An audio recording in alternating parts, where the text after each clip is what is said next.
UP bar association का चुनाव बिगुल बजते ही फतेहपुर जिले के जिला बार एसोसिएशन में चुनाव के प्रचार प्रसार को लेकर अधिवक्ताओं में होड़ लगी है, जिसके तहत चुनाव जीतने को लेकर एक दूसरे पर आरोप प्रत्यारोप मरना शुरू हो गया है। फतेहपुर डिस्ट्रिक्ट बार एसोसिएशन में चुनाव को लेकर आज आदर्श अधिवक्ता संगठन ने अपना अध्यक्ष, महामंत्री सहित विभिन्न पदों की घोषणा करते हुए चुनाव कार्यालय का शुभारंभ किया, तो वही अध्यक्ष पद के उम्मीदवार मणि प्रकाश दुबे ने चुनाव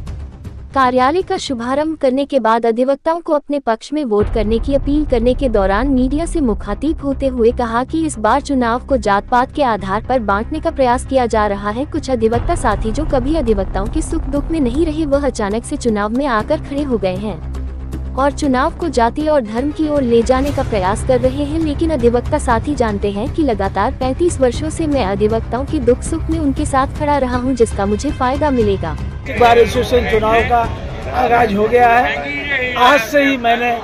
आदर्श अधिवक्ता संगठन की ओर से मैं अध्यक्ष पद का प्रत्याशी मणि प्रकाश दुबे और इंद्र कुमार सिंह चौहान ये हमारे जनरल सेक्रेटरी के प्रत्याशी हैं। आज से ही चुनाव अभियान की शुरुआत हम लोगों ने की है और आज इस सिविल लाइन के परिसर में कार्यालय का उद्घाटन करके हम लोगों ने इस अभियान को शुरू किया है। इस मौके पर मैं विशेष रूप से कहना चाहता हूँ कि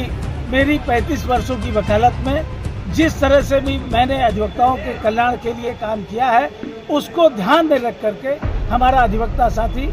हम लोगों को मतदान करेगा। और मैं ये कहना चाहता हूँ आप लोगों के माध्यम से और ये आह्वान करना चाहता हूँ कि डिस्ट्रिक्ट बार एसोसिएशन में कुछ ऐसे लोग जो कभी आज अधिवक्ताओं के किसी सुख दुख में खड़े भी नहीं हुए हैं और जाति पात के नाम पर वह इस चुनावी समर में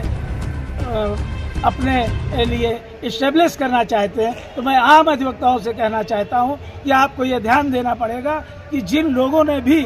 अधिवक्ताओं के कल्याण के लिए काम किया है अब तक, उनके साथ रहें। मेरा यही निवेदन है कि आप सब मेरे साथ हैं। अधिवक्ताओं के कल्याण के लिए मैं आपके साथ खड़ा हूँ।